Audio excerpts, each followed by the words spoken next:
안녕하십니까. 30대 후반의 애기 엄마입니다. 남편과 시댁 이야기를 많은 분들께 들려드리고 싶어 글을 쓰게 됐네요. 그럼 어떤 사연인지 바로 시작해 보겠습니다. 전문대를 나와 작은 회사에 취직해 사회생활을 시작했어요. 저는 큰 욕심이 없어서 작은 회사에 다니는 것만으로 감사했고 오래오래 사회생활을 하기만을 바랬습니다. 그리고 20대 때는 자주 친구들과 어울려 맛집을 가는 것이 취미였어요. 잘 먹고 건강하게 살자는 게 제 신념이었으니 맛있는 걸 다 먹고 죽자는 각오로 성실하게 맛집을 찾아다녔네요. 그리고 연애도 쉬지 않고 했습니다. 아주 오래 만난 남자는 없었고 거의 1년에서 2년 정도 하면 애정이 식어서 이별을 했답니다. 그리고 20대 후반에 새 남자친구가 생겼는데 같은 회사에서 근무하는 동갑내기 직원이었습니다. 다른 회사를 다니다가 우리 회사로 들어온 그는 저에게 열심히 구애를 했고 저도 그가 마음에 들어서 연애를 하게 됐습니다. 저희 연애는 4년이라는 세월을 함께 했고 30대 중반에 결혼을 하기로 결정했답니다. 제가 이렇게 오랫동안 남자를 사귄 것도 처음이었고 오랜 만남에도 계속 사랑이 식지 않고 좋은 걸 보니 꼭 운명의 상대라는 확신이 여러 번 들었던 것 같습니다. 남자친구도 저와 결혼하기로 결정한 것이 여태껏 인생을 살아오며 가장 잘한 선택이라고 하더군요. 저희 집이나 남자친구 집은 못 사는 형편에 속했습니다. 양가 부모님은 비슷한 처지여서 웃으며 상견례를 치렀고 신혼집과 혼수는 그이와 제가 모았던 돈과 대출을 더해 마련하기로 했습니다. 부모님은 아무것도 못해줘서 미안하다고 하셨지만 저는 반대로 자식이 되어 효도를 제대로 못해 죄송하다고 말씀드렸어요. 가난은 죄가 아니기도 했고 부모님이 저를 충분히 잘 키워주셨기 때문에 감사한 마음뿐이었습니다. 그렇게 남편과 둘이 대출을 받아서 아파트를 마련하고 혼수를 꽉 채웠답니다. 물론 은행 돈이긴 했지만 그이와 둘이 열심히 벌어 갚을 테니 완전히 우리 집이 되기까진 머지 않을 거라 확신했죠. 신혼 6개월 동안은 서로에게 양보하고 배려해주며 잘 보냈는데 이후부터는 조금씩 삐걱거리기 시작했습니다. 이야기의 발단은 돈이었습니다. 당신 시댁에 돈 들였어? 통장에 어머님한테 300만 원 빠져나간 건 뭐야? 아, 그거 부모님 용돈 좀 드렸어. 용돈을 300만 원이나 드렸어? 왜? 왜긴 그동안 드리지 못했으니까. 죄송하기도 하고 지난달 보너스도 나오고 해서 기분이 좋아서 넣어드렸지. 그래서 나한테 한마디 상의도 안 하고 300만 원을 쓴 거네? 당신 너무하는 거 아니야? 나도 당신이랑 똑같은 회사에 다니고 똑같이 보너스 받았어. 근데 나는 부모님 용돈 못 드리고 대출금 갚는 데 썼다고. 왜 당신은 나랑 상의 없이 시댁에 그렇게 큰 돈을 들여? 이거 좀 너무한 거 아니야? 드릴 거면 적당히 드려야지. 우리 형편에 300만 원이 말이 돼? 여보, 한 번 정도는 지를 수도 있는 거지. 왜 이미 빠져나간 돈을 가지고 따지는 거야? 그렇게 불만이면 당신도 처가에 돈 붙여드려. 돈이 어디 있다고? 생활비랑 대출금 내면 아무것도 남는 게 없어. 우리 형편을 생각하면서 돈을 쓰라고. 질린데. 돈 가지고 화 좀 내지 마. 아들이 부모님한테 용돈 좀 드린 게 그렇게 큰 죄냐?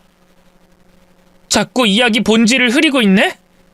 내가 시부모님 용돈 드린 게 잘못됐다는 게 아니잖아. 드려도 적당히 드리고 우리 생활에 신경 써야지. 이런 식이면 대출금을 어느 세월에 갚으려고? 지겹다, 지겨워. 그래, 내가 잘못했다. 꼴랑 300만 원을 상의 없이 지출해서 엄청나게 미안해. 됐냐? 말 그딴 식으로 할래? 그리고 꼴랑 300만 원? 당신이나 나나 한 달에 240만 원씩밖에 못 벌어. 한 달 월급보다 많은 돈을 쓸 땐 기본적으로 의논을 해야 한다고. 그래. 내가 잘못했다. 다신 이런 일 없게 할게. 됐지? 저도 친정에 도움을 드리지 못하고 빚을 갚아가고 있는데 남편이 독단적인 행동을 해서 기분이 몹시 나빴습니다. 그래서 말싸움을 한참 동안 하다가 억지 사과를 받고 다시는 이러지 않겠다는 약속을 받고 300만 원 사건은 다시 들춰내지 않았습니다. 그런데 남편은 돈 씀씀이가 늘어났어요. 친구들과 당구 치러 갔다가 자기가 다 계산을 하고 나왔고 술값도 본인이 자주 내고 왔답니다. 저는 돈 한 푼 아끼려고 친구들 만나는 것도 자제하고 있었는데 이런 식으로 혼자 돈을 쓰고 다니니 화를 참을 내야 참을 수가 없었습니다. 그래서 잔소리를 했죠. 여보, 제발 돈 좀 아껴 써. 이번에도 술값을 당신이 계산한 거야? 저녁에 잠깐 나가서 10만 원이나 쓰고 온 거야? 꼴랑 10만 원 가지고 또 잔소리네. 뭐? 꼴랑 10만 원? 난 밖에서 커피 사 먹는 돈이 아까워서 회사에 있는 믹스커피만 먹으면서 지내. 그리고 나도 친구 많아. 부르는 친구가 많은데 안 나가는 거라고. 당신은 전화만 받으면 바로 달려가서 돈을 쓰고 들어오는데. 당신은 혼자 사는 사람이 아니라 한 가정의 가장이라고. 그래, 내가 잘못했다. 한 달에 250만 원도 못 버는 놈은 한 푼도 쓰지 말고 살아야 하는데 내가 헤프게 돈을 쓰고 다녀서 미안하다. 잘못했습니다. 됐냐? 그걸 사과라고 하는 거야? 우리 대출금 언제 다 갚으려고 이렇게 막무가내로 행동하는 거야? 안 되겠어. 당신 체크카드랑 신용카드 다 줘. 그리고 매일 용돈 받아서 써. 뭐? 나더러 용돈 받고 살라고? 여보, 왜 이렇게 숨통을 막히게 해? 빚 좀 늦게 갚는다고 하늘이 무너지냐? 그냥 쓰면서 살자. 그럼 대출금을 우리 나이 50대서도 갚을래? 그럼 아이는 평생 낳지도 못해. 그래, 알았다. 용돈 받아 쓸게. 됐지? 그이는 불만 가득한 표정으로 카드를 바닥에 집어 던졌습니다. 화가 끓어올랐지만 싸움을 크게 키우고 싶지 않아 참고 넘어갔네요. 그렇게 한 푼이라도 아껴가며 대출금을 갚아나갔고 생활비도 허리띠를 졸라매듯이 아꼈습니다. 특히 저에게 들어가는 돈은 최소한으로 하려고 화장품이나 옷 같은 건 결혼하고 한 번도 사지 않았습니다. 제가 독하게 보이는 분들도 있고 동질감을 느끼는 분들도 계실 겁니다. 그런데 이렇게 살지 않으면 이세도 갖지 못하고 평생 대출금만 갚다가 죽을 것 같았으니 어쩔 수 없었습니다. 그런데 이 세상 일은 계획대로 되지 않더군요. 그렇게 조심한다고 했는데 제가 임신을 하고 말았습니다. 병원에서 임신이라는 말을 듣자 기쁘면서도 걱정이 됐어요. 이유는 당연히 형편이 좋지 않았기 때문이죠. 그래도 좋게 마음을 먹었고 하늘이 내린 선물이라 여기며 남편에게 소식을 전했습니다. 여보, 나 임신이래. 벌써 4주나 됐다고 하더라. 뭐라고? 지금 당신 농담하는 거지? 농담 아닌데? 오늘 산부인과 다녀왔어. 제가 초음파 사진을 보여주자 남편의 표정이 일그러졌습니다. 당신 뭐하는 여자야? 지금 우리 형편에 아기를 가시면 어떡해? 아껴가며 살자더니 덜컥 임신하면 어쩌라는 거야? 대출금 다 갚고 아기 낳기로 한 거 잊었어? 여보, 너무하는 거 아니야? 뭐 애를 나 혼자 만들었어? 손바닥도 마주쳐야 소리가 나는 거잖아. 그리고 임신한 아내한테 인상 써가면서 혼내듯이 말해야겠어? 그래도 조심했어야지. 짜증나, 이씨. 뭐? 짜증? 임신한 아내한테 한다는 말이 짜증난다고? 그리고 내가 조심할 게 아니라 당신이 조심했어야지. 맨날 밤마다 그렇게 몰아붙여 놓고선 이제 와서 내 실수로 임신했으니 화가 난다는 거야? 정말 짜증난다. 당신이라는 여자는 도대체 왜 그러는 거야? 내 숨통을 막히게 하더니 이번엔 임신까지 해서 내 어깨를 더 무겁게 하고 괴롭힐 생각이야? 말이 심하다. 생각하고 다시 말해라. 여보, 우리 애기 다음에 나오면 안 될까? 뭐? 그게 당신 대답이야?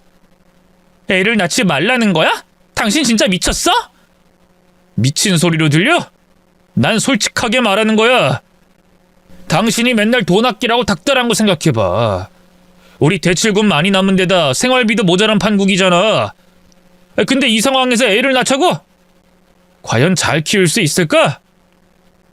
애를 위해서라도 포기하는 게 낫지 않을까? 나쁜 놈. 그렇다고 애를 낳지 말라는 소리를 해? 진짜 못돼먹은 개자식. 가장으로서 더 열심히 살아서 책임지겠다는 말을 못할 망정 그따위 망언에 쏟아부어? 당신은 가장 자격 없어. 그래서 어떡할 건데? 나을 거야? 아니지? 대답을 하고 방으로 들어가! 당연히 나아야지, 이 미친 인간아. 다시 한번 애 낳지 말라는 소리라면 가만 안 둘 줄 알아. 그이는 저에게 해서는 안 될 말을 했고 화가 난 저는 남편의 눈도 마주치지 않고 며칠의 시간을 보냈어요. 남편은 끝까지 사과를 하지 않았고 제 화는 점점 더 쌓여가서 아이한테 안 좋은 영향을 끼칠 것 같아 신혼집에서 나와 친정에서 몇 달 지내기로 했습니다. 부모님께는 자세한 말은 하지 않고 그냥 엄마가 해준 밥을 먹으며 편히 쉬고 싶다고 했네요. 남편과 매일 회사에서 마주쳤지만 그이는 사과는커녕 제 얼굴을 보면 얼굴을 찡그리고 지나가기 일쑤였어요. 진짜 너무한다 싶어서 그이를 비상계단으로 불렀습니다. 당신 진짜 너무하는 거 아니야? 나한테 무릎 꿇고 사과해도 모자랄 판에 계속 그렇게 인상만 쓰면서 지낼 거야? 내가 왜 사과를 해? 애를 늦게 낳자고 한 건 당신이잖아. 지금 옛날 대화를 하나하나 따질 때야? 나도 조심했고 당신도 조심했지만 아이가 생겼어. 그럼 이 아이를 위해 어떻게 살아가야 할지 큰맘 먹어야 하고 부모가 될 준비를 해야지. 내 말이 틀려? 말은 잘하네. 그래, 당신 잘났다. 늘 자기가 하는 건 옳고 내가 하는 건 옳지 못하다고 하더니 이번에도 마찬가지네. 난 현실을 생각해서 아이를 다음으로 미루자고 한 거야. 근데 당신은 고집을 부리고 있고 그러니 어쩌겠어. 내가 말린다고 당신이 애를 안 낳을 건 아니잖아. 그러니까 처가에서 태교 잘하고 애 낳아. 뭐? 진짜 구제불능이네. 당신이 이런 인간인 줄 알았으면 결혼이고 뭐고 안 했을 거야. 나도 마찬가지야. 당신이 이기적인 여자라는 걸 알았더라면 진작 헤어졌을 거라고. 나쁜 자식. 저는 그이의 뺨에 손을 올렸습니다. 비상계단에 짝소리가 울려 퍼졌고 침묵이 오자 그이는 저를 째려보다가 이내 비상계단 밖으로 벗어났습니다. 그렇게 저희 부부는 화해를 하지 못하고 계속 따로 지냈고 회사에서도 어색하게 지냈어요. 친정에서 한 달의 시간을 보냈더니 엄마가 그만 신혼집으로 돌아가라 일렀어요. 부부가 너무 오래 떨어져 있으면 안 좋다면서 반찬을 싸주시고 저를 내보냈답니다. 그래서 다시 집으로 돌아갔는데 그이가 절 쓱 쳐다보더니 한마디 하더군요. 거기서 살지 뭐하러 왔대? 엄마가 가라고 해서. 그래, 난 작은 방 쓸 테니까 당신이 안방 침대 써. 당신 계속 이런 식으로 나올 거야? 내가 뭐? 당신 편하게 안방 넓게 쓰라고 배려해 주는 거잖아. 그리고 나랑 붙어 있어봤자 화만 날 테니 피해 주는 거야. 계속 이러고 지내자는 거야? 저는 말하다 말고 눈물이 쏟아져서 몸을 들썩이며 울었어요. 당신 진짜 너무해. 난 우리가 빨리 빚을 갚으려고 돈을 아껴 쓰자고 한 거였어. 나도 밖에 나가서 커피 한 잔 사 먹지 않고 지냈다고. 게다가 임신한 아내한테 아이를 다음에 낳자고 하는 게 말이 돼? 둘이 같이 헤쳐나가면 되는 거 아니야? 언제까지 이럴 건데? 임산부인 날 언제까지 외롭게 두고 화나게 할 거냐고? 그렇게 눈물을 쏟으며 말해봤지만 그이는 끄떡도 하지 않았어요. 뭘 울기까지 해. 할 말 다 했으면 난 방에 들어가서 쉴게. 정말이지 제 남편이 이럴 거라고는 상상도 못했습니다.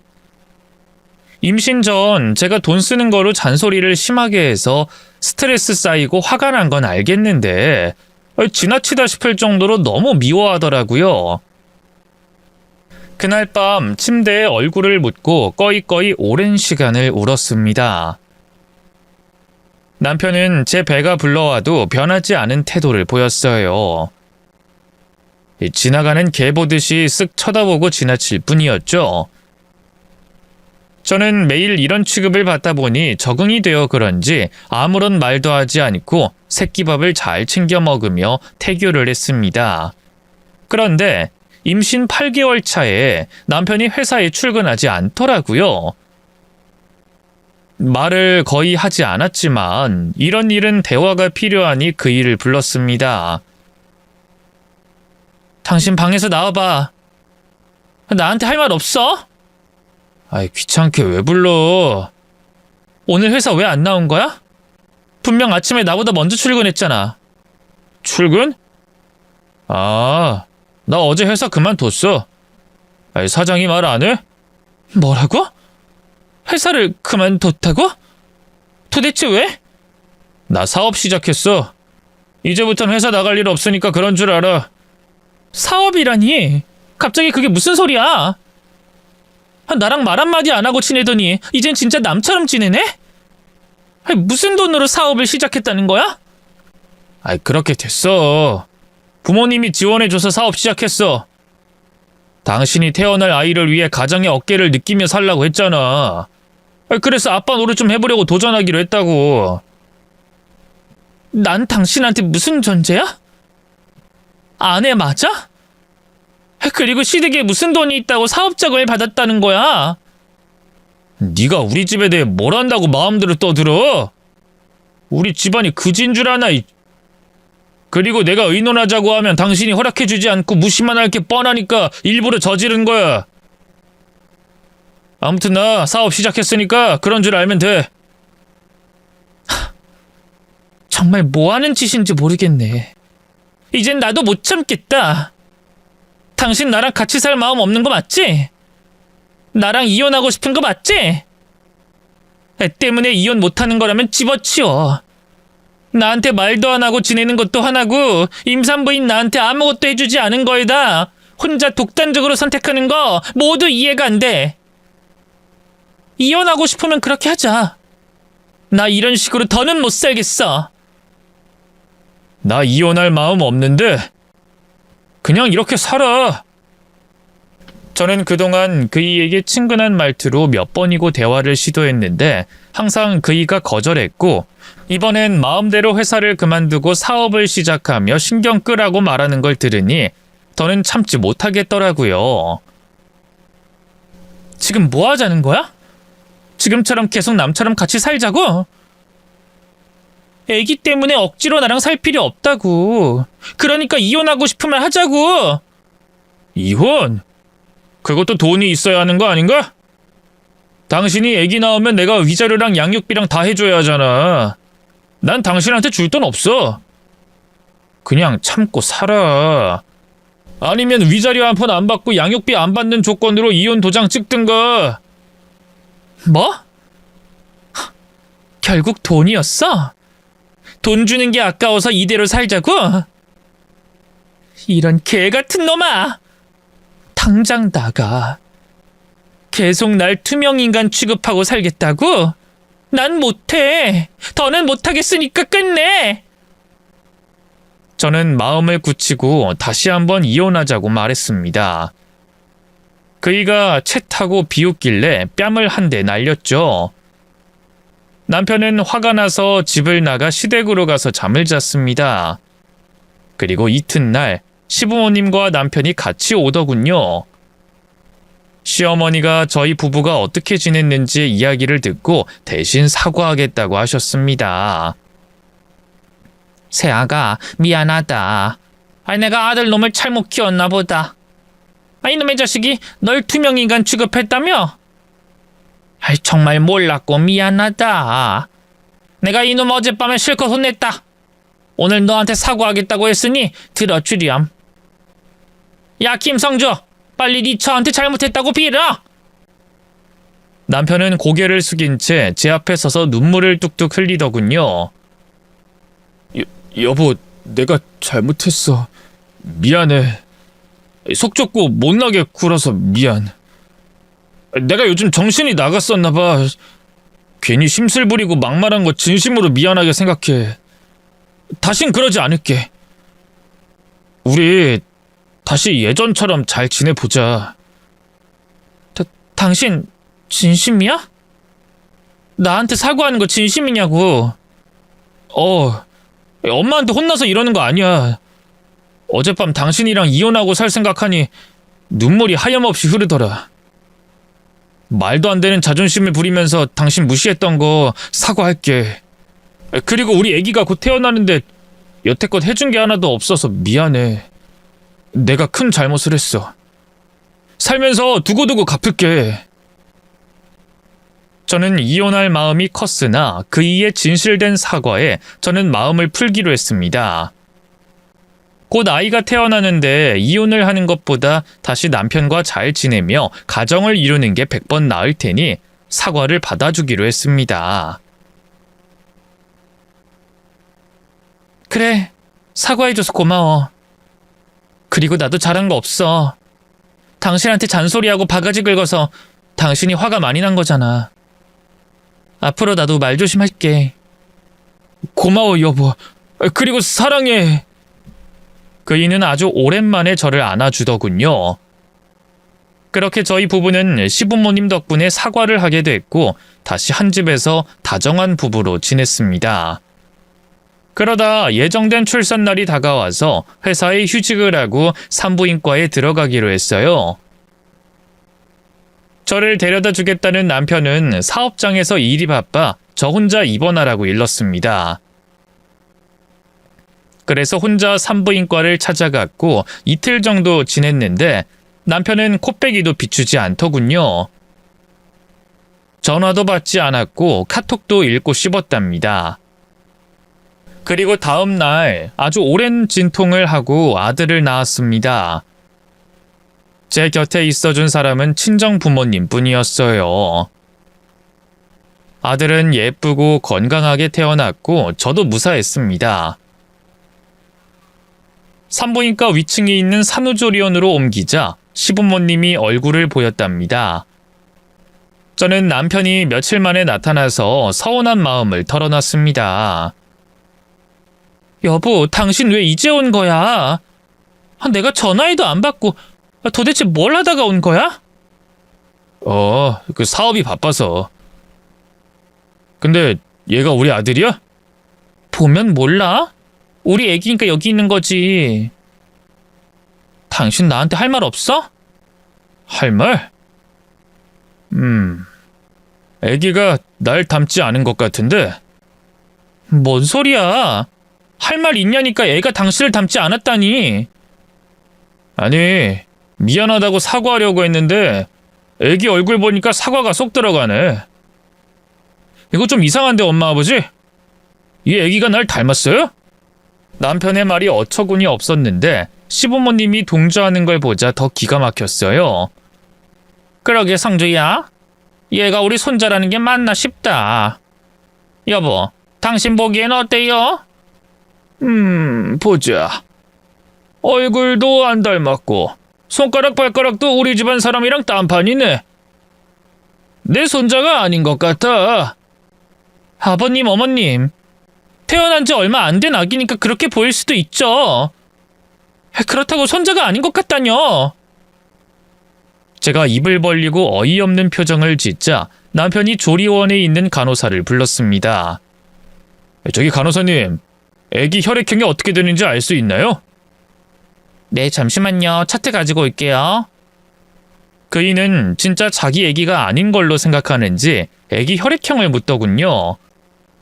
그리고 잠시 후 간호사가 아기 혈액형이 O형이라고 말했답니다. 그러자 시부모님과 남편 얼굴이 어두워지더군요.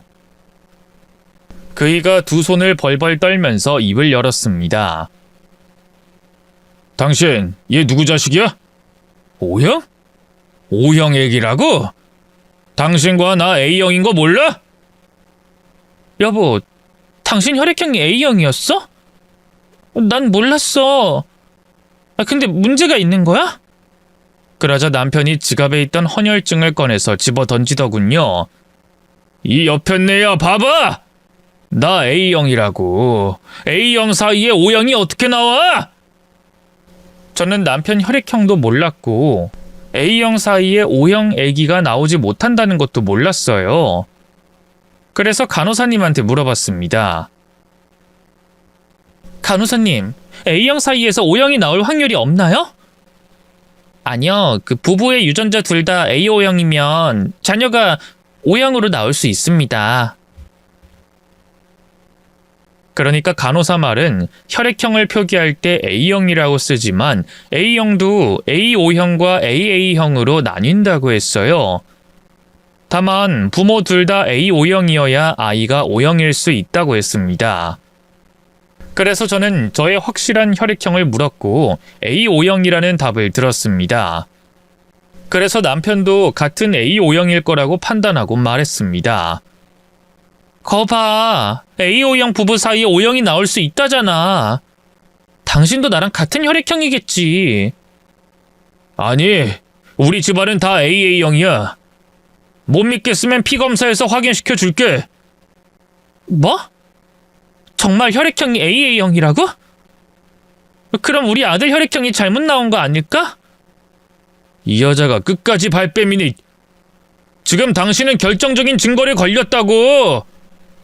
다른 놈 애를 낳은 거잖아. 이 씹어먹으려라. 아니야, 그럴 리가 없어. 여보, 나 진짜 바람 피운 적 없어. 진짜야. 그럼 바람난 여자가 나 바람 피웠어요 하고 순순히 말하겠냐? 야, 이년아, 나랑 상관없는 애를 낳아놓고서 감히 날 농락하려고 그래? 농락이라니, 그럴 리가 없다고. 내 자식이 아니라는 혈액형이 나왔는데 모르쇠로 일관하겠다? 이년아, 나 호구 아니거든? 니년이 바람 피워서 낳은 애를 내가 왜 키워주냐? 다 집어치우고 끝내. 나 제대로 준비해서 이혼 소송할 거야. 뭐? 이혼? 여보, 날 못 믿는 거야? 내가 바람 피운 게 아니라고 했잖아. 왜 못 믿는 거야? 그러자 시어머니가 제 따귀를 날리더군요. 짝소리와 함께 제 얼굴이 옆으로 돌아갔습니다. 더러운 년, 감히 딴 놈의 씨를 받아서 애를 낳어? 너 우리가 가만두지 않을 거야. 고소해서 네 집안을 풍비박산 내주겠어. 어머님, 저 아니에요. 바람 피운 적 없어요. 제발 믿어주세요. 제가 아무리 아니라고 해도 시댁 식구들은 믿지 않고 그대로 산후조리원에서 나가버렸습니다. 몇 시간 뒤 친정 부모님이 들어와 부어오른 제 뺨을 보고 무슨 일이냐고 물으셨고 저는 솔직하게 있었던 일을 말씀드렸어요. 그리고 바람 피운 적이 없다고도 덧붙여 설명했죠. 부모님은 뭔가 잘못된 것 같긴 하지만 분명히 남편의 아들이 맞을 거라고 하시며 제 편을 들어주셨어요. 그리고 저 대신 시댁 식구들을 찾아갔는데 문전박대를 당하고 돌아오셨답니다. 조리원에서 퇴원하고 친정으로 돌아갔어요. 남편이 저를 믿지 않고 단단히 화가 나 있어서 당장은 집으로 들어가는 게 어려웠죠. 그런데 며칠 뒤에 남편이 진짜로 이혼 소장을 보냈답니다. 이혼 사유가 불륜을 저지르고 혼외자를 임신한 아내라고 쓰여 있더군요. 그리고 이혼 소장 뒤에는 그이의 혈액형 검사한 병원 문서가 있었습니다. 그이는 AA형이었습니다. 저희 둘 사이에는 O형이 절대 나올 수 없는 게 맞았습니다. 하지만 저는 정말이지 너무 억울하고 황당했어요. 왜냐하면 바람을 피운 적이 없기 때문이죠. 인터넷을 검색하며 이런 경우가 있는지 찾아봤는데 A5형 부부의 사이에서만 O형이 나올 수 있다고 쓰여 있었습니다. 남편을 다시 만나서 억울함을 토로하고 유전자 검사라도 받아보자고 연락했는데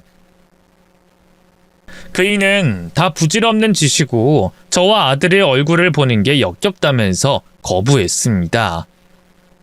그래서 어떻게 해야 할지 곰곰이 생각해봤는데 아빠가 해결책을 마련해 주셨어요.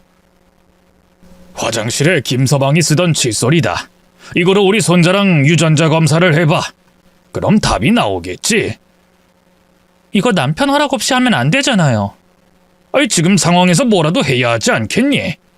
이것저것 따지다간 그냥 억울하게 혼외자를 낳은 여자 취급당할 거야. 이혼으로 끝나는 게 아니라 손가락질 받으며 살아야 할지도 모른다고. 어서 검사해서 진실을 밝혀라. 네, 아빠. 그럼 해볼게요.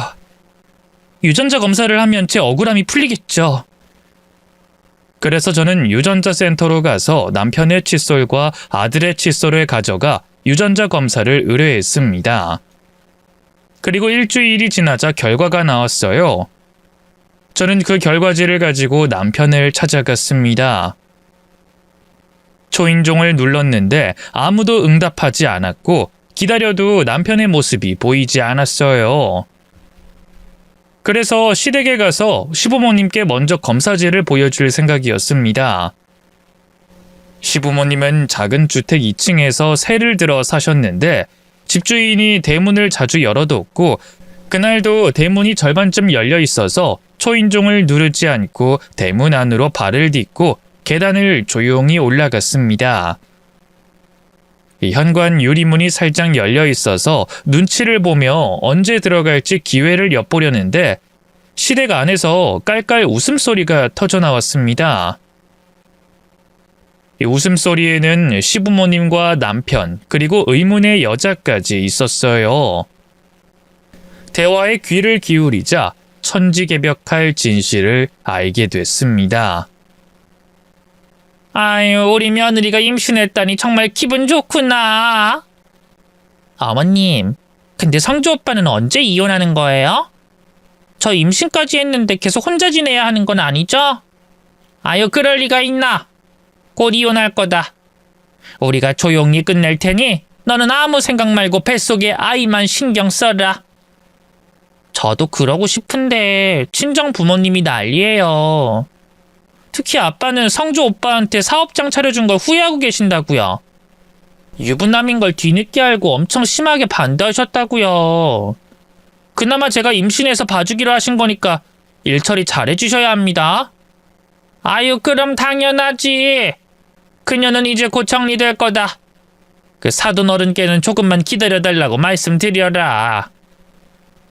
시어머니의 말이 끝나고 남편이 여자에게 하는 말은 더욱더 충격적이었습니다. 자기야, 일이 이렇게 돼서 미안해. 진작에 이혼하려고 했는데 마누라 년이 임신했다고 해서 바로 못한 거야. 내가 애기를 다음에 낳자고 애둘러서 말했는데도 말을 듣지 않고 끝내 출산까지 해버렸네. 오빠, 그 애가 오빠인데 버리려고? 어? 그럼 나한텐 자기가 있잖아. 그리고 뱃속에 내 아들도 있고 말이야. 그년이 낳은 애는 그년이 알아서 키울 거니까 신경 안 써도 돼. 그 여자가 들러붙으면 어쩌려고? 애 키워달라거나 양육비 요구하면 어쩌려고? 그것도 해결했어. 내 아들이 아닌 걸로 결론이 나오게끔 만들었으니까 그년이랑 아들은 걱정 안 해도 돼. 진짜지? 아이, 그렇다니까. 자기가 소개해준 병원 의사한테 혈액형 위조 받았잖아. 내 혈액형을 A형으로 만들어줬잖아. 근데 그 중간에 AA형이니 A5형이니 개소리라길래 좀 당황했지만 아무튼 잘 해결됐어. 그년이 낳은 아들은 내 아들이 아닌 걸 증명할 수 없다고. 그 증거가 있는데 어떻게 내 아들이라고 들이밀면서 찾아오겠어? 이건 아주 완벽해. 판사도 내 편 들어줄 거라니까. 당신 머리에서 나온 방법이라 내가 아는 병원을 소개해줬으니 잘 끝내봐. 사랑 때문에 내가 참 많은 짓을 저질렀네. 아무튼 곤란한 일 생기게 하면 가만 안 둘 거야. 우리 아빠가 얼마나 대단한 사람인지는 오빠도 알지? 당연히 알지. 우리 장인어른이 100억대 자산가잖아. 장인어른 한마디면 나 같은 건 쥐도 새도 모르게 없어지는 거 누구보다 잘 알아. 난 분수를 잘 알고 있고 자기를 엄청 사랑해서 방해가 되는 건 가감없이 싹 다 잘라버릴 거야. 마음에 드는 대답이네. 그럼 내 배가 불러오기 전에 결혼식 올리게 해줘. 꼭 지켜야 해. 그렇게 시댁 안에서 들려오는 대화를 듣고 나자 다리에 힘이 풀려 주저앉고 말았어요. 계단을 4발로 내려왔고 대문을 지나 골목 모퉁이까지 기어가서 얼굴을 무릎에 파묻고 참아왔던 눈물을 흘렸습니다. 남편과 제 아들이 유전자 일치한다는 검사지를 받고 오해를 풀려고 했는데 시댁 식구들이 저에게 거짓말을 한 거였어요. 남편은 애초에 AA형도 A5형도 아닌 그냥 O형이었습니다. 제 혈액형인 A5형 사이에서 아들 혈액형이 충분히 나올 수 있었죠. 저와 이혼하려고 머리를 굴린 것도 모르고 오해를 풀고 잘 지내보려고 했던 제 자신이 한심하고 수치스러웠습니다. 그렇게 몇 주 뒤 남편과 이혼 법정에 서게 됐답니다. 그이는 아무것도 모르고 자기가 이길 거라 생각하고 웃음이 가득했는데 제 변호사가 유전자 검사지와 제가 녹취한 시댁 식구들의 대화를 제출하자 얼굴에 그늘이 드리워지더군요. 그이는 분노하며 판사님에게 소리쳤습니다. 판사님, 제 동의 없이 유전자 검사를 받은 겁니다. 저건 불법이잖아요. 증거로 받아들이면 안 됩니다. 조용히 하세요. 아내를 불륜으로 만들고 혼외자 자식을 낳았다고 덤탱이를 씌운 사람이 정신 못 차리고 불법을 운운합니까? 다른 판사는 몰라도 난 급박한 상황에 몰린 아내분이 한 행동을 이해할 수 있습니다. 김성주 씨, 당신은 사문서 위조에 아내분에게 사기를 쳤습니다. 그러자 남편과 남편 변호사는 할 말을 잃고 꿀먹은 벙어리가 됐습니다. 제가 이렇게 방어하게 될 줄은 꿈에도 몰랐는지 많이 당황했더라고요. 이윽고 판사님이 판결을 내렸는데 저에게 정신적으로 고통을 준 위자료와 아이 양육비 20년치 그리고 여러 피해 보상금까지 지급하라고 하셨습니다. 저의 완전한 승리였죠. 저는 법정을 나와 택시를 타러 나가는데 이혼한 남편이 저를 막아서더군요. 너 제법이다. 나 몰래 유전자 검사를 내서 뒤통수를 쳐? 그럼 내가 호락호락하게 당해주고 끝날 줄 알았니? 이 미친 인간아? 내가 바람을 피우지 않았는데 인정할 줄 알았어? 허, 인연 말하는 것 보소. 야, 위자료 줄게. 양육비 20년치 다 줄게. 우리 부모님이 집도 팔고 내 재산 다 끌어 모아서 갚아줄 거야. 근데 우리 식구는 거물인 장인어른이 있어. 평생 써도 넘쳐나는 돈이 있는 사람이라고. 돈 많은 집안 딸내미 잡았다고 자랑하냐? 이 지랄 궁상맞은 좀팽이야. 그 돈으로 뭘 하면서 살진 모르겠지만 나중에 다 망해버릴 거야. 내가 증오하고 저주할 테니까. 뭘 하든 네 맘인데 오늘부로 우린 남남이니까 네 애를 키워달라, 만나달라 이런 요구하지 마라. 난 새 마누라랑 새 아들만 보고 살 테니까. 내 아들을 너한테 보여줄 거라고 생각한 거야? 이런 미친 개 또라이야? 내가 너 같은 놈을 아빠라고 보여주겠니? 그럴 일 절대 없으니까 그 부잣집 딸내미 노예로 살아봐. 이 한심한 놈아. 뭐라 욕해도 상관없어. 난 100억대 자산을 물려받아서 펑펑 돈 쓰면서 살 테니까. 그럼 잘 가라. 다신 보지 말자. 아직 한 발 남았거든? 너 의사랑 사문서 위조한 거 형사고소할 거야. 기대해라, 이 빈대 기생충아. 마음대로 해. 우리 부자 장인어른이 다 해결해 주실 테니까. 그렇게 남편은 당당하게 돌아갔고 저도 택시를 타고 친정으로 돌아갔습니다. 며칠 뒤 위자료와 정신적 피해 보상금과 양육비까지 수억 원이 통장에 들어왔어요. 그 돈을 보니 그래도 화가 조금 풀리더라고요. 형사고소한 일은 벌금형으로 끝났다고 합니다. 부자 장인이 얼마나 대단한지 모르겠는데 이 법의 테두리를 잘 빠져나갔더라고요. 뭐 아깝긴 하지만 더 싸워봐야 제 감정은 손상이 되니 그냥 거기서 끝내기로 했답니다. 그리고 제가 어떻게 살아야 할지 고민하는 중에 친정 부모님이 친정에서 당분간 같이 살자고 하셨어요. 뭐 제가 직장에 복귀도 해야 하니 아들을 돌봐주시겠다고 먼저 손을 내밀어 주셨죠. 그렇게 친정과 회사를 다니며 일과 육아를 바쁘게 하다 보니 1년이 바람처럼 지나갔습니다. 그리고 전 시부모와 전 남편 생각은 거의 나지 않았어요. 그들을 미워할 시간도 없었고 감정을 할애하고 싶지 않아서 그런지 한 번도 떠오르지 않더라고요. 그런데 친정에서 지낸 지 1년하고 2달 만에 전 남편과 전 시부모님이 친정집 앞으로 찾아왔습니다. 제가 연락처를 차단해서 직접 찾아왔답니다.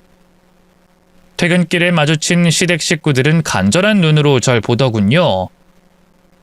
뭐야? 당신이랑 당신 부모님이 왜 우리 친정 앞에 있는 거야? 당신 퇴근했구나. 전화했는데 신호가 가지 않던데. 우릴 차단한 거지? 당연하지. 우리가 어떻게 이혼하는지 기억 안 나? 너 같으면 차단 안 하겠니? 세 사람 여기 왜 왔어? 재수 없으니까 다들 꺼져! 그러자 시부모님이 제 양손을 하나씩 잡더니 눈물을 보이더군요. 시어머니가 입술을 심하게 떨면서 말했습니다.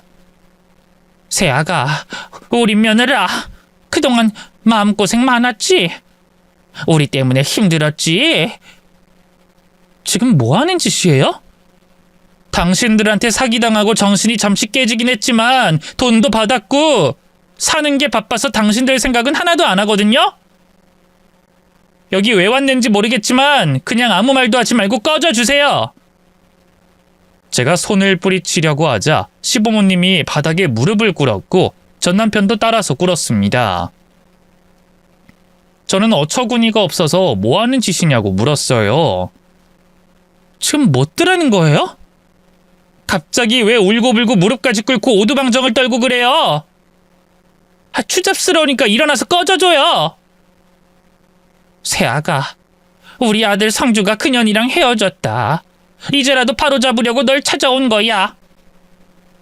아니, 도대체 왜요? 돈 많은 사돈 만났다고 입이 귀에 걸린 분들이 왜 그쪽 집안이랑 헤어졌어요? 그게 말이다. 실은 그 여자가 낳은 애가 우리 아들 핏줄이 아니다. 다른 놈의 자식이었다. 저는 그 말을 듣고 경악했습니다. 네? 아우, 역겨워. 그게 정말이에요? 나한테 거짓말로 했던 짓이 현실로 된 거네요. 그 여자가 진짜 딴 놈 애를 낳았다고 하니 역겹긴 한데 웃기네요. 이런 걸 인과응보라 그러나? 아니면 사필기정? 세아가, 우리 반성 많이 했다.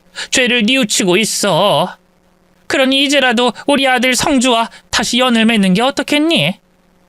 내가 왜요? 제정신인 내가 당신들을 받아주겠어요? 그리고 그 상간녀가 남의 자식을 낳았어도 그냥 참고 살지 그랬어요. 야, 김성주. 당신 돈에 환장한 놈이라 그런 거 참아주고 그냥 그년이랑 살지 그랬어. 이에 전 남편은 코를 훌쩍이며 대답하더군요. 그게 나도 그러려고 했어. 남의 자식 낳았어도 내 호적에 올리려고 했지. 근데 그년이 아들의 친부를 찾아가서 살림을 차렸어. 나랑 혼인신고가 안 돼 있으니 그냥 꺼지라고 그러더라. 장인어른이 사업장 빼앗고 몸만 쫓아내서 무일푼으로 나와버렸어. 소송하려고 했는데 장인어른이 워낙 대단한 사람이라 감히 싸울 수가 없었어. 그러니까 정리하자면 당신이 나를 불륜녀로 만들고 혼외자 낳은 여자 취급을 하고 돈 안 들이고 이혼하려고 했지. 그러다가 내가 유전자 검사를 하고 정당하게 이혼을 했단 말이야? 전 재산을 탈탈 털려서 이혼했으니 상간녀 집안에 빌붙어서 잘 살려고 했는데 태어난 애기가 딴 놈 자식이라고? 그래서 쫓겨났다고? 지금 내 앞에서 코믹 영화 찍는 거야? 가진 거 하나 없으니 나더러 받아달라는 거니? 여보, 우리 지금 반지하 원룸에서 지내고 있어. 우리 집에 얼마 없는 재산이랑 대출까지 받아서 당신한테 위자료와 양육비 줬잖아. 그리고 새 장인만 믿고 있었는데 딴 놈 자식이 나오니까 부녀가 우릴 버렸어. 이제 갈 데가 없어. 당신과 나에겐 우리 아들이 있잖아. 그러니까 다시 시작할 기회를 줬으면 해. 알거지가 돼서 찾아오다니 너도 참 한심하다. 그러게 나한테 왜 그런 짓을 했니? 이 멍청한 자식아. 아무튼 세 사람이 무릎 꿇고 울고 빌어도 절대 받아주지 않을 거야. 내가 저주하지도 않았는데 꼴이 이렇게 된 걸 보니 속은 시원하다. 좋은 소식 들려줘서 고마워. 그만 당신 부모 데리고 가봐. 그러자 전 남편과 시부모가 제 다리를 붙잡고 애원하기 시작했어요. 더는 떨어질 바닥도 없고 하나 있는 손자를 꼭 보면서 살고 싶다며 고집을 부리더라고요. 제가 힘으로 세 사람을 떨어뜨리려고 했는데 이 절실한 세 사람의 힘을 이기지 못했답니다. 그런데 잠시 후 베란다에서 이를 본 친정 부모님이 뛰어나오셨어요. 아빠는 시부의 머리털을 잡고 따귀를 갈겼습니다. 이 망할 것들이 왜 우리 집 앞에 찾아와서 난리를 쳐? 내 딸 놓아주지 못해? 아이 사돈, 고정하세요. 우리 용서를 빌고 있는 중입니다. 사돈, 우리가 잘못했으니 전처럼 다시 한 식구로 지냅시다. 애들 화해시키고 우리의 손자 같이 보면서 살게 해주세요. 김서방이 누굴 닮았나 했더니 네 놈을 빼다 박았구나. 이 쓰레기 자식아! 아빠가 시부를 붙잡고 혼쭐을 내줬고 엄마는 시모의 머리카락을 양손으로 잡고 풍차 돌리기 하듯이 빙빙 돌렸습니다. 그리고 저는 전 남편의 몸뚱이를 구두발로 사정없이 갈겨줬습니다. 흠신 두들겨 맞은 전 시댁 식구들은 그래도 정신 차리지 못하고 용서를 구걸했습니다. 그러다 소용없는 걸 알았는지 전 남편이 저에게 다른 부탁을 하더라고요. 여보, 날 받아주지 않으려면 돈이라도 좀 주면 안 될까? 내가 위자료로 준 돈이 수억이나 되잖아. 나 우리 부모님과 살만한 전셋집이라도 마련하게 돈 좀 주라. 아주 그냥 지랄 엽차기를 하다가 자빠져서 골 깨지는 소리를 하는구나. 버림받고 돈 없으니 네 놈이 버렸던 여자를 다시 찾아오면 받아줄 거라 생각했어? 그리고 돈도 달라고? 이 돌대가리야, 내가 미쳤냐? 니들 식구 살라고 전셋집 마련해주게? 당장 꺼져! 안 그럼 경찰 불러서 공갈 협박으로 신고하겠어! 그래, 신고해. 차라리 감옥에 가서 사는 게 낫겠다. 지하 원룸에서 사는 것도 힘들고 일자리가 없어서 돈을 벌지도 못하니 신고 좀 해줘. 전 남편은 어느 정도까지 바닥으로 내려갔는지 확실하게 보여주더군요. 저는 깔깔 웃으며 전 남편의 면상을 구둣발로 차줬고 친정 부모님이 시부모에게 따귀를 한 대씩 날려줬습니다. 당장 꺼지라고 또 경고를 해도 무릎이 바닥에 붙어서 떨어지지 않았는데 아파트 주민들이 몰려들자 일이 커졌습니다. 부녀회장 아줌마가 와서 무슨 일인데 사람을 혼내주고 있냐고 물었어요. 색시, 여기서 뭐 하는 거야? 왜 사람들을 때리고 그래? 아, 제 전 남편인데요. 그 회장님도 아시죠? 제가 말씀드렸었잖아요. 그 색시 애기가 딴 놈 자식이라고 덤탱이 씌우고 이혼하려고 했다는 놈? 아, 이놈이 그 놈이구나. 그럼 이왕 혼내주는 거 제대로 혼내줘야지. 주민 여러분, 다들 이 색시가 어떻게 이혼한지 아시죠? 그 바람나서 처자식 버린 놈이랍니다. 모두 뭐라도 던져줍시다. 그러자 주민들은 분리수거장에 있던 페트병과 깡통캔을 잡아들고 시댁 식구들에게 던졌습니다. 그러다 한 할머니가 음식물 쓰레기통을 낑낑대면서 끌고 오셨어요. 내 남편도 옛날에 바람나서 집을 나갔지. 하여튼 바람난 것들은 아주 그냥 작사를 내야 해. 이 쓰레기 맛이나 봐라 이것들아. 주민 할머니가 세 사람에게 음식물 쓰레기통을 기울이자 온갖 악취가 나면서 음식물 쓰레기가 세 사람의 얼굴과 온몸에 쏟아졌습니다. 그제야 시댁 식구들은 더는 머물면 안 되겠다 싶었는지 벌떡 일어나 꽁진하게 도망치더군요. 그렇게 저를 찾아온 잡것들은 다시 찾아오지 않았습니다. 그이가 인생 종쳤다는 걸 알고 난 뒤 제 인생은 즐겁기 시작했어요. 물론 이혼 후에 불행하진 않았지만 그 사건 이후로 더 행복했답니다. 아들은 무럭무럭 잘 자라고 있었고 친정 부모님도 아들 덕분에 삶의 의욕이 커져서 더 건강해지셨어요. 그리고 저에게도 새로운 인연이 찾아왔답니다. 한 아파트에 사는 주민이었는데 저와 비슷하게 전처가 바람나서 이혼한 남자였어요. 저보다 1살 많았고 자녀는 없었습니다. 자주 엘리베이터에서 마주쳤는데 어느 날 저에게 명함을 주며 식사하자고 제안했고 괜찮은 사람 같아 여러 번 만나다가 뜨거운 연애를 하게 됐습니다. 그는 제 아들의 아빠가 되어주겠다며 프로포즈를 했고 저는 몇 달간의 고민 끝에 재혼을 결심하게 됐어요. 그래서 두 번째 신혼집을 새 남편의 집으로 정했습니다. 저희 부부가 맞벌이 부부이고 친정 부모님이 계속 아들을 맡아주길 바래서 같은 아파트에 살던 그이의 집으로 들어가게 됐죠. 결혼식은 하지 않고 혼인신고만 하고 함께 살고 있답니다. 그리고 얼마 뒤 부고 문자를 받게 됐는데 전 시부가 고독사로 돌아가셨다고 합니다. 알고 보니 지하에서 살던 세 사람은 매일 싸우고 난리를 치는 바람에 뿔뿔이 흩어졌대요. 전 시부는 지하에 혼자 남겨져 외롭게 지내다가 떠났답니다. 그리고 전 시모는 노숙 생활을 하다가 쉼터에 들어가 지낸다고 해요. 거기서 어떻게 지내는진 모르겠지만 아마 행복하진 않을 거라 봅니다. 마지막으로 전 남편은 오토바이로 배달 일을 하면서 고시원에서 지내고 있다네요. 요즘 배달 일이 많이 줄어들어서 고시원비를 겨우 내면서 연명하고 있답니다. 당연히 저는 전 시부의 장례식장에 가지 않았고 마음으로도 명복을 빌어주지 않았습니다. 이게 다 지들이 한 짓의 대가를 받은 것이니 그냥 쌤통이라 생각하고 잊어버렸네요. 지금 저는 아들과 남편과 잘 살고 있고 친정 부모님도 건강하게 잘 지내고 있습니다.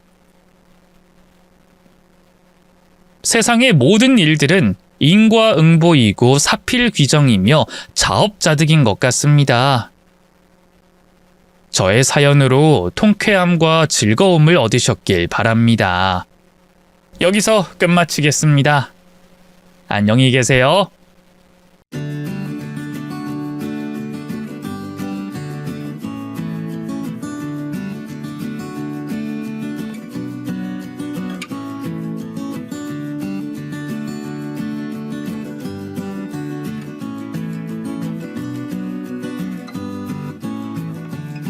안녕하세요. 저는 이곳 사연 채널을 애청하는 60대 여성입니다. 처음 이곳을 알게 되고 참 기분이 좋았습니다. 억울한 이야기를 털어놓고 위로를 받는 것도 좋은데 복수를 한 이야기를 마음껏 할 수 있잖아요. 주변 사람들 신경 쓰지 않고 말이죠. 흔히 때린 놈은 마음 편히 못 자도 맞은 놈은 다리 쭉 뻗고 잔다는 말처럼 아무리 내가 당한 일에 대한 복수라고 해도 제가 복수한 일들 남들 앞에서 말하는 건 쉽지 않은 일이었어요. 결국에 똑같은 짓을 한 건 아니냐는 말도 들을 수 있고 앞에서는 몰라도 뒤에서는 제 흉을 볼 수도 있으니까 말이죠. 더욱이 이번 일은 제 아들 녀석도 관련된 일이라 제가 더 조심스러웠습니다. 그런데 이곳은 익명이니 제 마음껏 그날의 일에 대해서 말할 수가 있을 것 같네요. 그럼 제 친구에게 말한다고 생각하면서 제가 했던 복수에 대해 말해보겠습니다. 저희 집은 정말 찢어지게 가난했어요. 얼마나 가난했는가 하면 부모님께서 오로지 먹고 살 걱정만 하시느라 그 외에는 다른 관심을 가지지 못하실 정도였죠. 저도 원래 낳으려고 해서 낳은 아이가 아니었습니다. 어쩌다 보니 생겼고 임신인 줄 모르고 지내다 배가 부르고 나서야 알게 되어 낳게 됐죠. 그러다 보니 어린 시절에 저는 부모님께 제대로 된 보살핌을 받지 못했습니다. 두 분이 절 사랑하지 않아서 그런 게 아니라 두 분도 그만큼 여유가 없었거든요. 그런 집에서 나고 자란 저는 누가 봐도 보살핌을 받지 못하는 아이였어요. 아직 세상을 모르는 제 또래 친구들이 봤을 때도 말이죠. 그래서 동네 아이들에게 놀림을 정말 많이 받았습니다. 그때 저를 유독 괴롭히던 친구가 한 명 있었는데 그 애가 바로 최세란이라는 친구였어요. 나이는 저와 동갑이었지만 정반대의 삶을 살고 있던 아이였죠. 그 애는 부잣집 아이였거든요. 그래서 항상 머리끝부터 발끝까지 새하얀 옷을 입고 다녔습니다. 저는 반대로 온갖 때가 다 묻은 꼬질꼬질한 옷을 입었고요.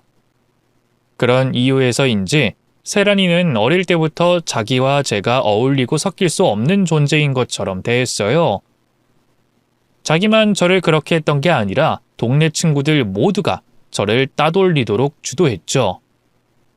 세란이의 따돌림은 국민학교를 가서도 이어졌습니다.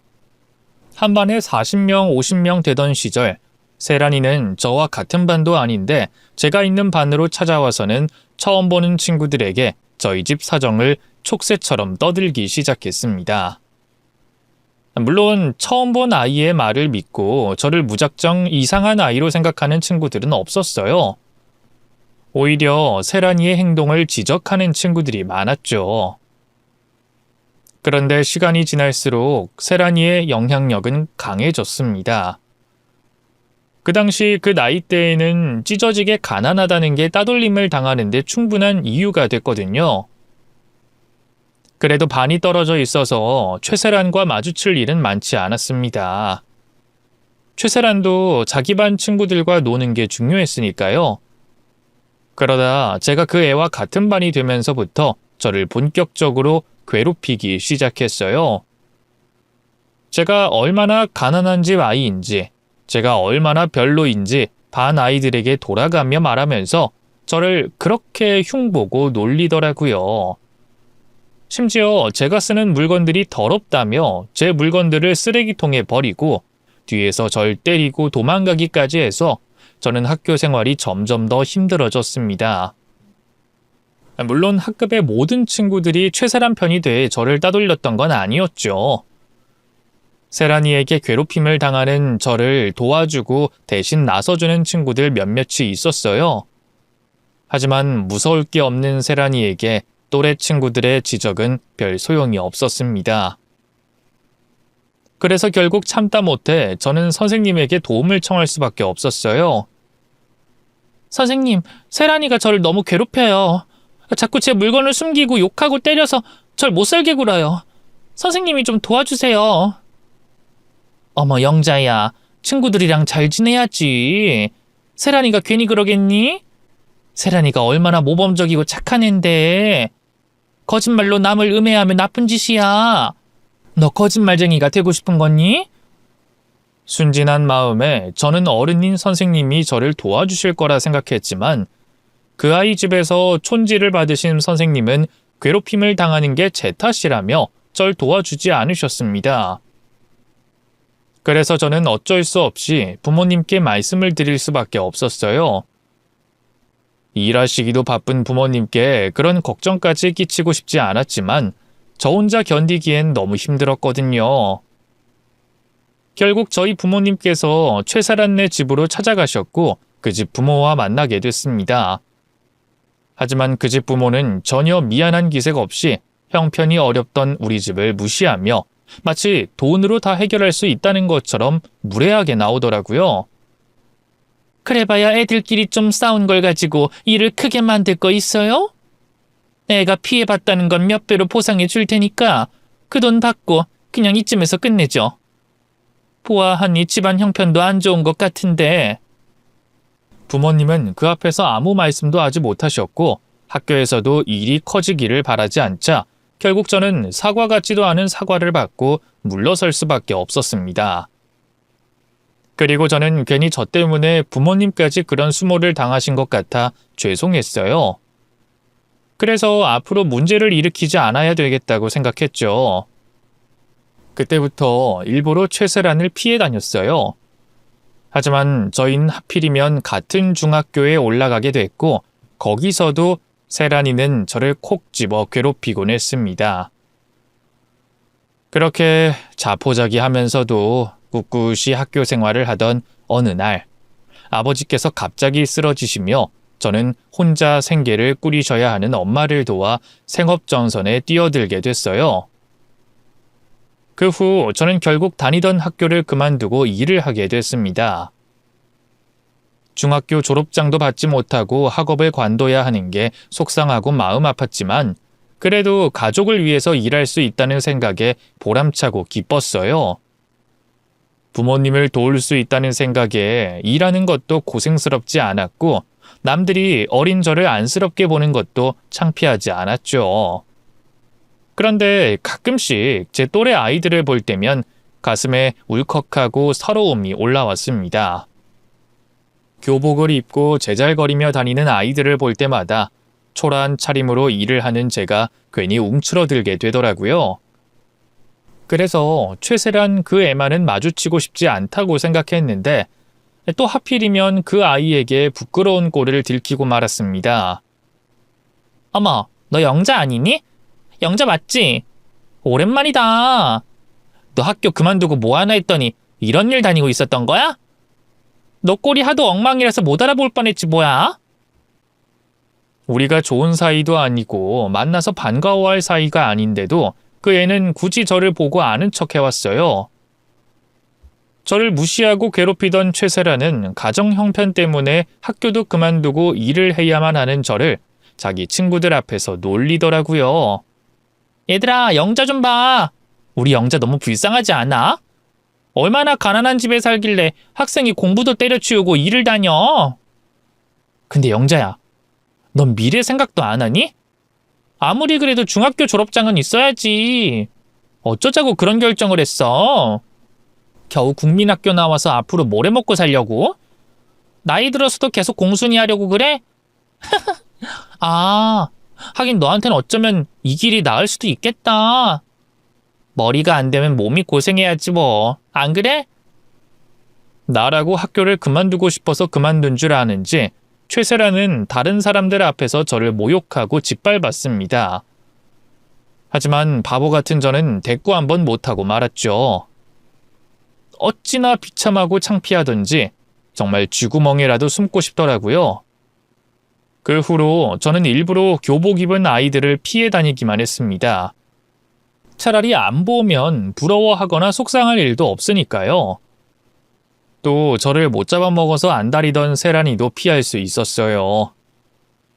그렇게 학업을 포기하고 계속 일을 하던 저는 성인이 된 후에도 쉬지 않고 일을 해야 했습니다. 이 일 저 일 가리지 않고 별별 일을 다 했었죠. 최세란이 했던 말처럼 국민학교 졸업장만으로는 미래가 없는 건지 저는 늘 어렵고 힘든 일만 해야 했어요. 그래도 그런 제 인생이 늘 힘들기만 했던 건 아니었습니다. 당시 시장에서 일을 하던 저는 같은 시장 안에서 일하던 남자를 만나게 됐고 그 사람과 사랑을 약속하고 가정까지 꾸리게 됐죠. 남편이나 저나 가진 것도 없이 넉넉한 형편은 아니었지만 그래도 내 편 하나가 생겼다는 게 무척 든든하고 힘이 되더라고요. 그렇게 남편과 저는 슬아의 아들까지 낳으며 행복한 새 식구가 됐고 어렵지만 희망을 잃지 않으며 열심히 살아가고 있었습니다.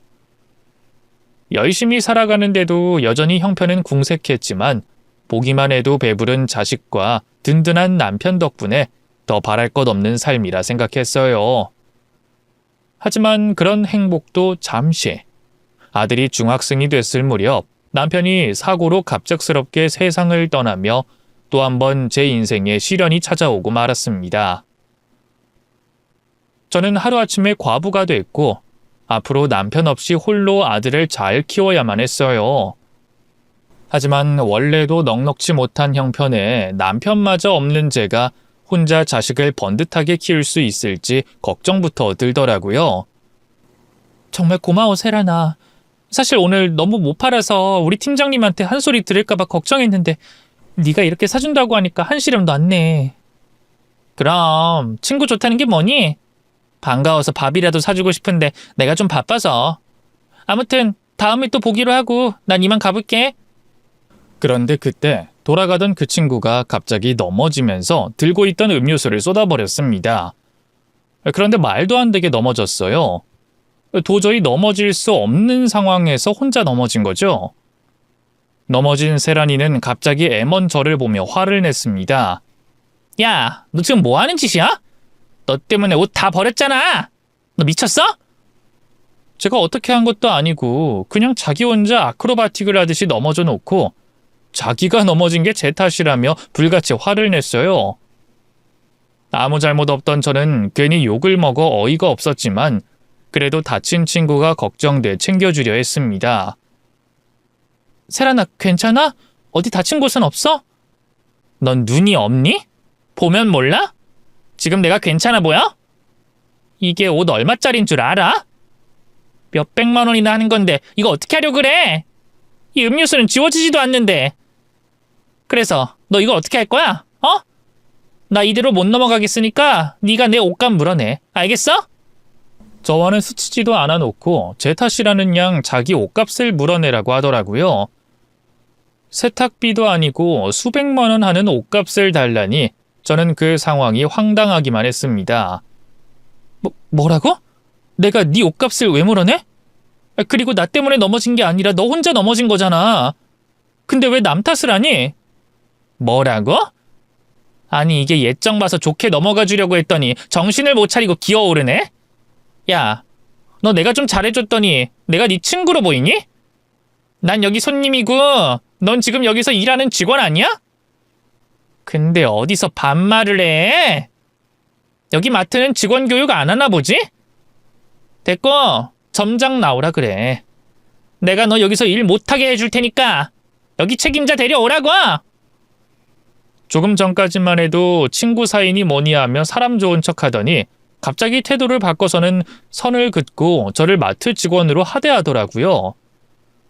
그러고는 점장님까지 불러 절 협박하기 시작했죠. 여기는 직원 교육을 이따위로밖에 못해? 어디 고객한테 이따위로 해? 여기 마트 손님 끊기고 싶지 않으면 이 직원년 똑바로 처리해. 잘못했으면 당장 무릎 꿇으라고 얼른! 대체 내가 뭘 잘못한 건가 싶어 억울했지만 그의 성격에 더 난리를 치면 어렵게 구한 일자리를 잘릴지도 모른다는 두려움에 저는 결국 잘잘못을 따지지도 못하고 그의 앞에서 무릎을 꿇어야만 했어요. 하지만 모든 것이 정리된 후에 그날의 일이 세란이가 고의로 한 행동이라는 걸 알게 됐습니다. 제 사과를 받고 겨우 화를 푼 척하던 세란이가 제 옆에서 나지막히 말하더라고요. 저를 놀리듯이 말이죠. 이거 봐. 넌 몇 년이 지나도 몇십 년이 지나도 나한테 빌어야 하는 존재라니까. 사실 네 말이 맞아. 나 혼자 넘어졌어. 뭐 딱히 돈이 필요한 건 아니고 네가 비는 모습 오랜만에 보고 싶어서 말이지. 억울하고 분했지만 눈앞에 아들 생각이 먼저 났습니다. 저만 참으면 일을 계속할 수 있었어요. 일을 계속하면 우리 아들 학원도 보내주고 학용품도 사주고 옷도 신발도 먹고 싶은 것도 하여튼 전부 다 해줄 수 있었습니다. 그래서 참았어요. 비겁하지만 말이죠. 그 후 저는 그 애를 또 마주칠지 모른다는 걱정에 아예 눈에 띄지 않으려 매장 뒤에서 숨어하는 일을 하게 됐습니다.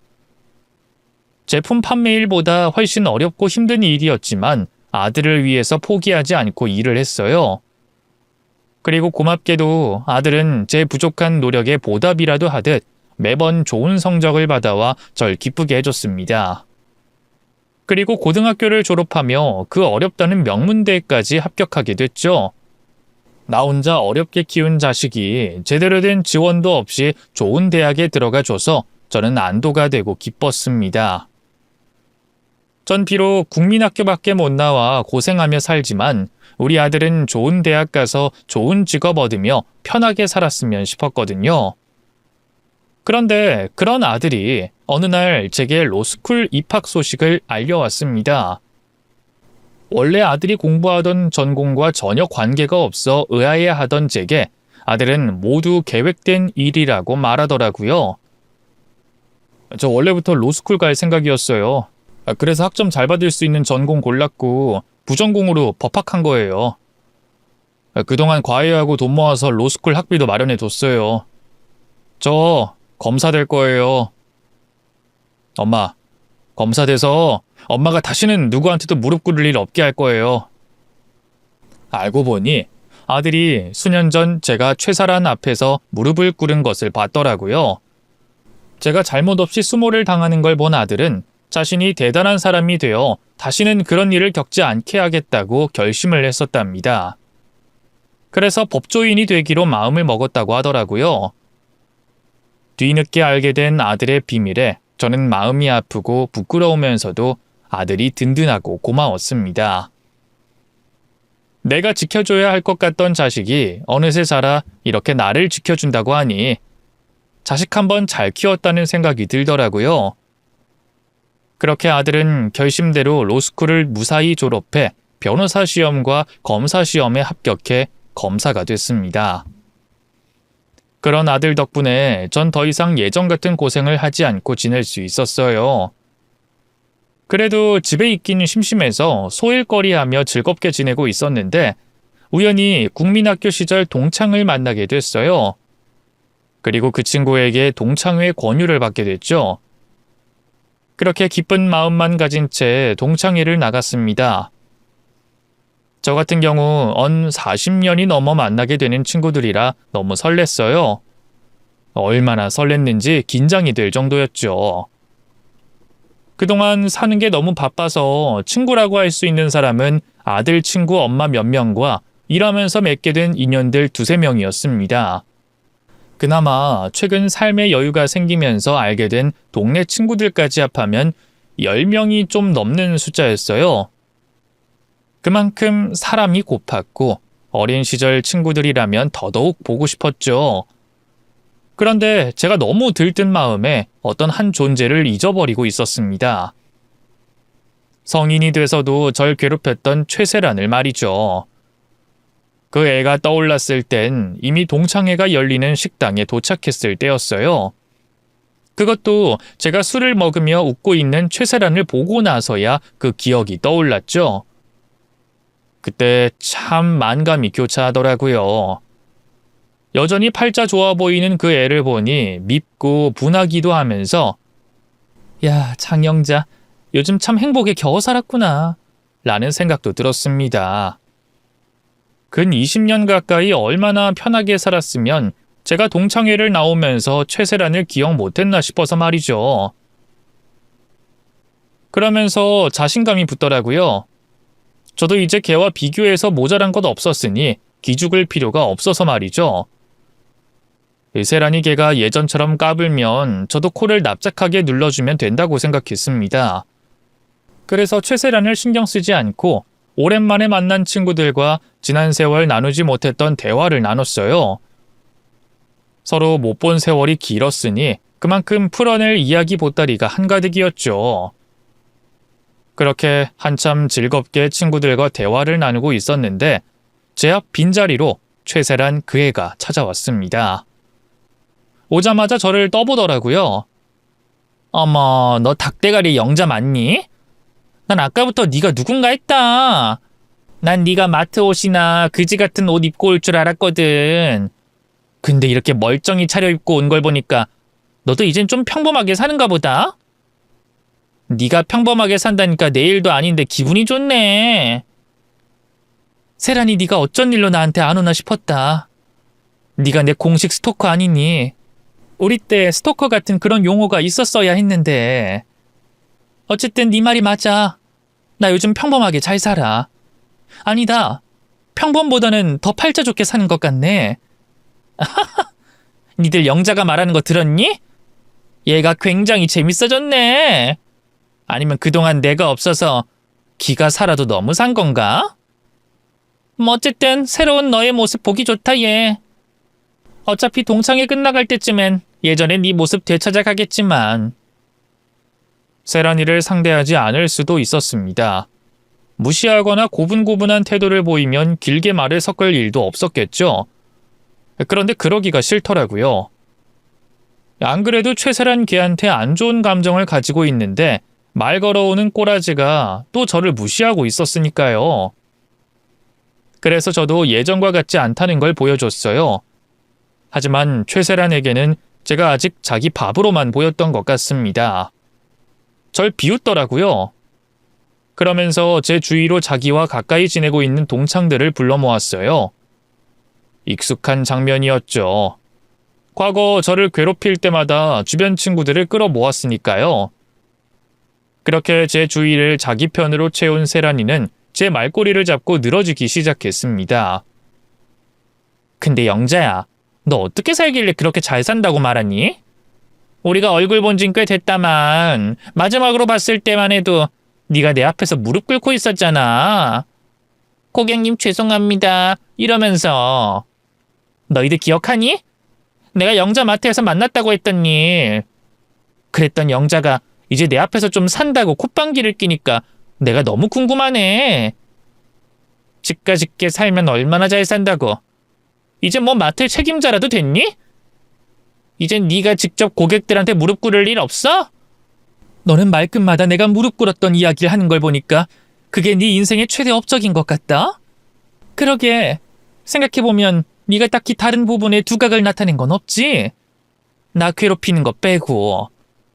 그럼 어디 오늘 네가 잘하는 거 한번 마음껏 해봐. 내가 예전처럼 호락호락하지 않아서 꽤 힘들겠지만. 그리고 굳이 너한테 내가 어떻게 사는지 알려주고 싶진 않은데 네가 또 워낙 궁금해하는 것 같아서 말해줄게. 마트 일은 그만둔 지 꽤 됐고 요즘은 내가 할 거 하다가 하루에 서너 시간 정도 밖에서 일해. 평생 일만 해와서 그런가 가만히 있으면 늙는 것 같더라고. 축 처지기도 하고. 그래서 건강하게 살 겸 내 용돈벌이나 할 겸 일해. 그 외엔 젊은 날 못했던 것들 하러 다니고. 이 정도면 잘 사는 거 맞지? 영자야, 거짓말 좀 하지 말어. 네가 어떻게 그렇게 마음 편히 사니? 얘가 나이를 먹으니 거짓말하는 것만 늘었네. 자식 잘 둔 덕분에 그렇게 산다. 말년 운이 좋은지 우리 아들 결혼시킬 때 집 한 채 해주려고 한 투자가 쏠쏠하게 돌아와서 금전적으로도 여유 있고. 그리고 내가 너니 거짓말하게? 거짓말은 네가 잘했잖아. 학교 선생님이나 네 부모님께. 그러니까 나도 너처럼 거짓말 잘할 거라고 생각하지 마. 뭐? 이게 아까부터 말 한마디 안 지려고 하네? 야, 넌 내가... 그래, 아니다. 화낼 일은 아니지. 지가 잘 산다고 하는데 내가 뭐라고 하겠어? 그럼 영자야, 너도 우리 투자하는데 같이 껴볼래? 여기 현숙이도 영미도 또 정원이도 나랑 같이 투자하거든. 너도 여유 있다면 재미삼아 해보자. 용돈벌이로 하는 돈을 투자해서 불리면 좋잖아. 안 그래? 그럼 넌 돈도 불리고 네 말이 거짓이 아니라는 걸 증명도 하는 건데 일석이조 아니니? 투자라는 소리에 잠시 멈칫하긴 했습니다. 허튼 곳에 돈을 쓰는 것도 싫었고 괜히 이번 일로 세란이 걔와 엮이는 게 싫어서 말이죠. 그런데 제가 예전과는 다르다는 걸 보여줘야 하겠더라고요. 거기다 지금 발을 빼면 제가 한 말들이 모두 거짓이 될 상황이었습니다. 그래서 하겠다고 말하며 뭐냐고 물어봤죠. 그런데 분위기가 이상했어요. 세란이 옆에 있던 친구들이 세란이를 말리더라고요. 돈 번다는데 나야 좋지. 얼마 투자하면 되니? 그 전에 어디에 투자하니? 이런 건 꼼꼼히 확인해야 하잖아. 만일이지만 거짓말 잘하는 네가 사기칠지도 모르는데. 내가 거짓말을 한다고? 허, 참나. 너 돈이나 준비해. 나중에 돈 없다고 딴소리 하지 말고. 만약에 너 지금 이 모든 게 허풍이었으면 나 대충 안 넘어간다. 그땐 우리 어렸을 때처럼 내가 너 때릴 수도 있어. 알겠지? 그래. 그럼 무슨 투자인지 말해줄게. 아이 세란아, 그게 무슨 소리야? 우리랑 상의도 없이 얘를 끼워넣으면 어떡해? 그래 세란아, 이게 아무나 투자하고 아무나 들어선 안 되는 일이잖아. 됐어, 이 정도로 해.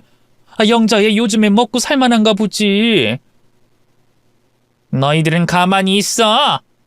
지금 얘가 나한테 기어오르는 거 안 보여? 뭣도 없는 게 입만 살고 거짓말만 들어서는 나랑 동급인 척 하잖아. 그리고 애초에 너희들도 나 아니었으면 이 판에 못 끼는 거 아니야? 그런데 어디서 해라 마라 명령질이야. 이것들이 정말... 미안하다 영자야. 내가 좀 흥분을 했네. 내가 요즘 착하게 살려고 했더니 너처럼 분수도 모르고 기어오르는 애들이 많아서. 그래, 내가 말한 투자가 뭐냐면... 그렇게 제게 이를 악문 세란이의 투자 설명을 듣고 보니 뭔가 이상했습니다. 이게 보통의 투자는 아닌 것 같더라고요. 뭐라 설명하는데 자세한 건 모르지만 불법적인 내용이었어요. 시사 프로그램에서 나오는 주식 관련된 주가 조작 문제 있잖아요. 딱 그 소리인 것 같더라고요. 그래서 투자건 뭐건 간에 불법 아니냐며 그거 먼저 물어봤죠. 그거 불법 아니니? 얼마 안 되는 주식값을 우리들 거래만으로 올린 다음에 팔겠다는 건 결국엔 누군가가 그 차익만큼 피해를 본다는 말이잖아. 그러니까 불법이라 마음에 걸린다는 거야? 아니면 내 말을 못 믿겠다는 거야? 내가 너 이해 쉽게 하려고 대충 말해서 생략된 부분이 있는데 사람들한테 조작한 주가를 그럴 만한 이유가 있다고 믿게 하는 건 어렵지 않아. 요즘에 워낙 인터넷 신문사와 기자가 많아서 돈 주면 아무 글이나 써주거든? 거기에 대충 호재가 될 만한 기사 써달라고 해서 인터넷에 뿌리면 돼. 그렇게 밑작업하고 얼마간 떨어지지 않는 주가 그래프 보잖아? 그럼 진짜 호재라고 생각해서 사람들이 믿는다니까? 요즘에 눈먼 사람들이 얼마나 많은지 아니? 아니 그러니까 그게 불법 아니냐고. 나 그런 투자는 못해. 내 양심에 찔려서 못하는 것도 있지만 우리 아들 때문에 그런 거 하면 안 돼. 그러니까 투자 얘기는 없던 걸로 하자. 얘 봐라. 엄청 능청스럽게 넘어가려고 하네. 야, 너 돈 없지? 아까 한 말들 전부 거짓말이지? 얘들아, 내가 말했지. 인연 거짓말이라고. 근데 영자야, 너 그렇게 내 앞에서 당당하고 싶었니? 그래서 이렇게 금방 들통날 거짓말했어? 아유, 진짜 우리 영자 너무 비참하네. 이 나이 처먹고 동창회 와서 거짓말이나 하고. 근데 난 너 안 믿었어. 한 번 그 진년은 영원한 그 진년이지. 어떻게 팔자 좋게 살아? 그것도 초졸인 년이. 네가 아들 새끼 가르쳐봤자 뭔 덕을 볼 수 있다고. 그래, 뭐 덕 보고 있다는 네 아들 뭐하고 사니? 너처럼 초졸은 아니지?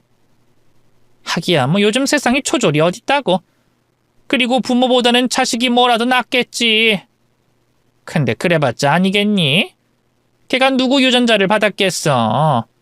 누구 배에서 나왔는데. 네 아들 안 봐도 뻔하다 뻔해. 아유, 아들이 불쌍하네. 부모 잘못 만나서 멍청한 유전자라. 뭐?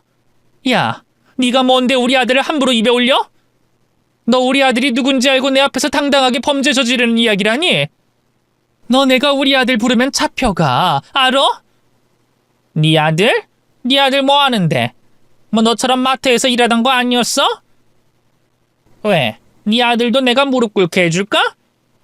네가 그랬던 것처럼 네 아들도 내 앞에 무릎 꿇게 해줘? 거지 같은 게 지 분수도 모르고 감히 어딜 기어오르려고 해? 우리 아들 검사야. 방금 네 입으로 말한 범죄 저지르는 것들 잡아 쳐넣는 검사라고. 그래, 잘 됐네. 너희들 전부 한통속으로 그 짓거리 했다는 거지? 그럼 내 아들한테 잡아가라고 해야지. 안 그래? 저 정신 나간 년 좀 봐라. 거짓말 들통나고 미천도 없으니까 이제 악을 쓰네. 얘들아, 영자가 하는 소리 들었니? 지 아들이 검사란다. 우리 탁대가리 영자 아들이 검사라는데? 아이, 너무 웃기지 않니? 근데 좀 짠하다. 우리 영자 예전엔 착했는데 괴롭혀도 그냥 당하기만 하고. 근데 이제 세상에 때라는 때는 다 묻어가지고 거짓말까지 하고 악까지 쓰네. 불쌍하긴 뭐가 불쌍해. 탁대가리 주제 어설프게 짱구 굴리다 들킨 건데. 난 아까부터 당당한 얘 태도가 마음에 안 들었어. 그래서 진짜 뭐라도 있나 싶었는데 그게 다 거짓말이라니까 어이가 없어. 화가 날 정도야. 이래서 뭣도 없는 것들이 있는 척해서 사기를 치고 다니지. 최세란과 그 일당들은 제 말을 전부 다 거짓말로 치부했습니다. 그러면서 제 아들까지 욕하고 절 조롱했죠. 거기서 그치지 않았어요. 제 아들이 검사라는 말에 꽂혔는지 그걸 가지고 제 앞에서 말해선 안 되는 자신들의 잘못들까지 꺼내 조롱을 하더라고요. 얘들아, 그만! 이러다 검사 아들 된 우리 영자가 화나면 어쩌려고 그래? 아들 보고 우릴 잡아가라 말하면 어떡하니? 영자야, 우리 네 아들 보고 잡아가라고 하면 안 된다. 우리가 너한테 말한 것 외에도 지은 죄가 많거든. 네 말대로 불법인 주가 조작으로 우리가 돈을 벌어서 그걸 가지고 또 불법적인 거래. 마약도 좀 하고 불법 유통도 하고 또 탈세도 좀 돌리고. 어떻게 뭐 더 자세히 설명 좀 해줄까? 그래야 검사라는 네 아들 실적 올리지 않을까? 아니다, 내가 직접 찾아갈게. 어디 검찰청이니? 아차차, 현실은 검찰청이 아니라 마트겠구나. 아유, 세란아, 아무리 그래도 그것까지 영자가 알 필요 있을까? 다른 애들도 있는데. 야, 영자 인연이 안다고 해서 뭘 어떻게 하겠어. 문제 있으면 내가 다 책임질 테니까 가만히 있어. 영미, 너는 분위기나 맞추라고. 한창 재밌는데 기분 잡치게 하지 말고. 자, 이제 뭘 더 말해줄까? 뭘 더 말해야 네 검사 아들한테 도움이 되겠어? 그러지 말고 잘난 네 검사 아들 여기로 좀 데려와라. 이제 곧 마트 문 닫을 시간 아니니? 내가 바빠서 검찰청에 조사받으러 갈 시간이 없으니까 여기 식당에서 받는 걸로 하자. 응? 어서 네 아들 불러. 이 정신나간 년이 지 입으로 명을 재촉하더라고요. 그러길래 원하는 대로 제 아들을 불러줬습니다. 그리고 아들을 기다리는 동안 이어지는 최세란과 그 일당들의 조롱을 다 받아줬어요. 어차피 곧 있으면 제게 입도 뻥끗 못할 텐데 그 전에 말이라도 실컷 하라고 말이죠. 얼마 뒤 제 아들이 동창회가 열리는 식당으로 들어왔고 제 곁에 섰습니다. 부를 때만 해도 쉬고 있다 했는데 일하다가 중간에 온 건지 정장 차림이었어요. 그걸 본 최세란이 또 비꼬기 시작했죠. 얘가 영자 네 아들? 근데 영자야, 너 아들한테 정장 입고 오라고 했니? 우리 속이려고? 너 진짜 너무하다. 어떻게 자식 새끼까지 거짓말쟁이로 만드니? 진짜 대단하다, 대단해. 그래, 우리가 졌어. 네 아들 검사라고 하자. 그러니까 이쯤 하고 집에 가.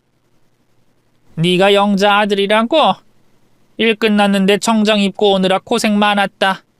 그만 네 엄마 데리고 집에 가라. 네 엄마 술 먹지도 않았는데 취한 것 같으니. 아휴, 애가 엄마 때문에 무슨 잘못이야. 내가 가긴 어딜 가니?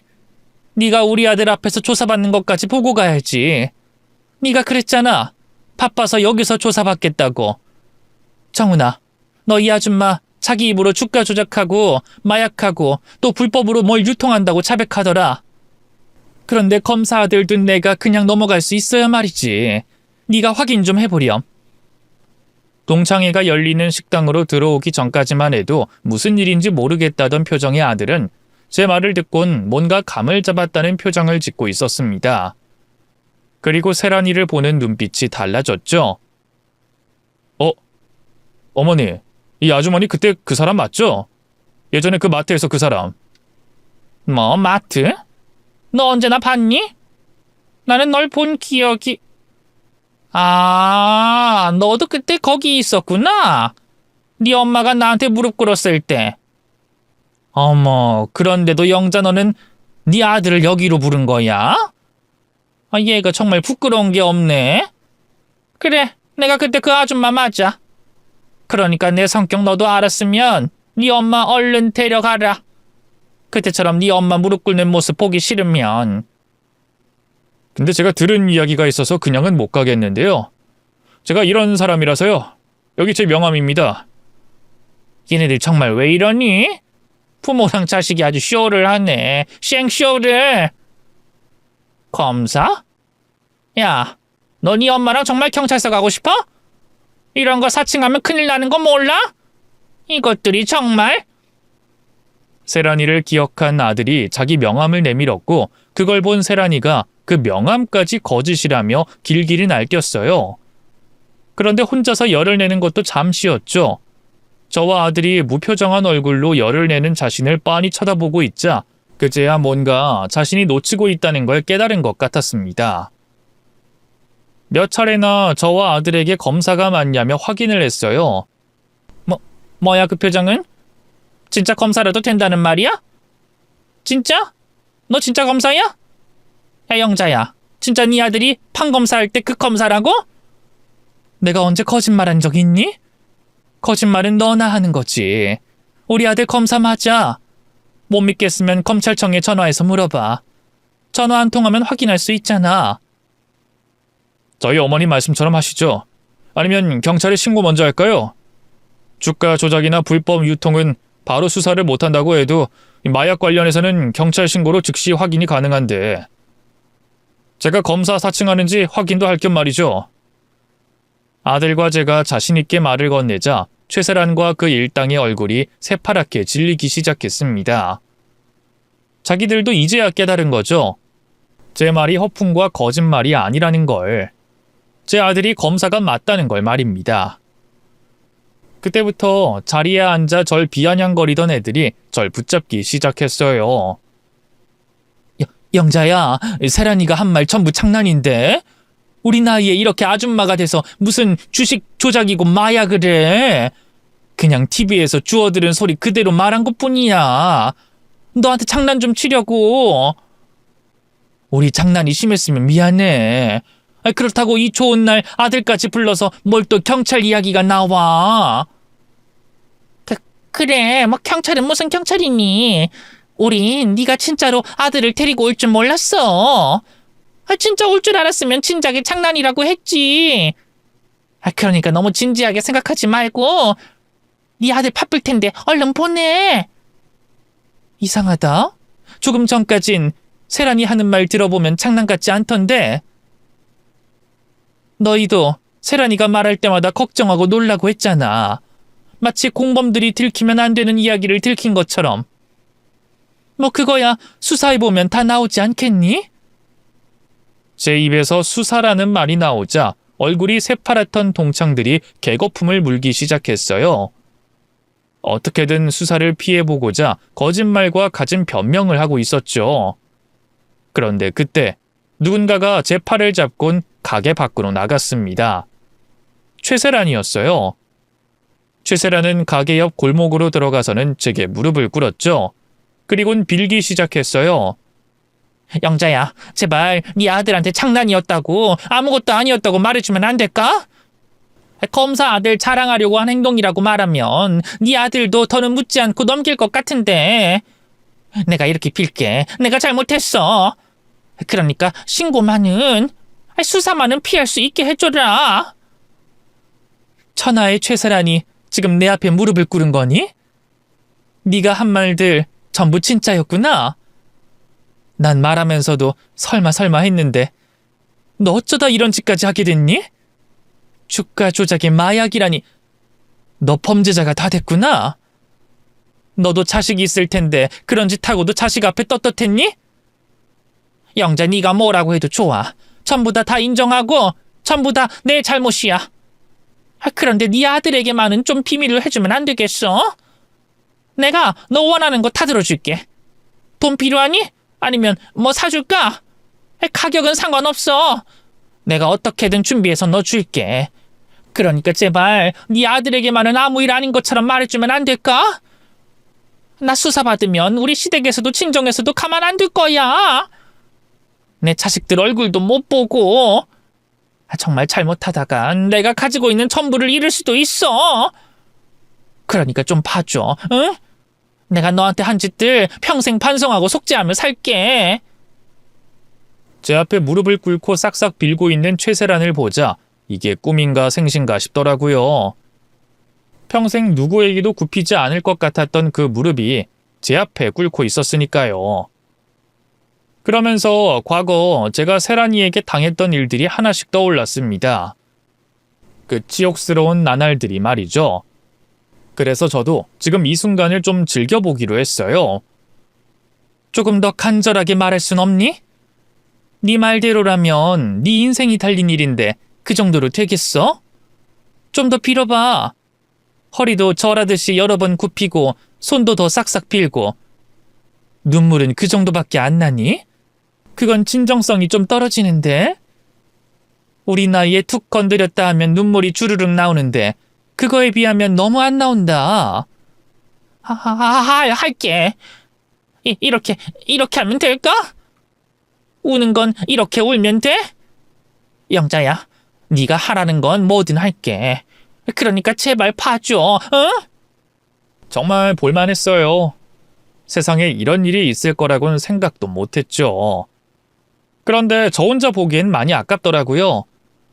다른 동창들도 그 콧대 높은 최세란이 제 앞에서 무릎을 꿇고 엉엉거리며 손을 빌고 있는 모습을 봤으면 싶었습니다.